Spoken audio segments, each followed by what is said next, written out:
انتزع الهلال فوزا ثمينا من غريم النصر بثلاثة أهداف نظيفة على استاد مدينة الملك فهد الرياضية في قمة الجولة الخامسة عشرة من الدوري السعودي للمحترفين. سجل ثلاثية الهلال الصربي سيرجي زافيتش ومواطن ألكسندر ميتروفيتش في الدقائق 64 و90 و92 على الترتيب. وهز كريستيانو رونالدو شباك سيمبونو في الدقيقة 73، لكن الحكم ألغى الهدف بداعي التسلل.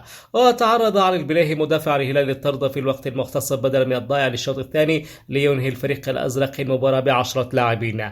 وابتعد الهلال بصدارة جدول ترتيب الدوري السعودي ب41 نقطة بفارق 7 نقاط كاملة عن النصر أقرب ملاحقيه.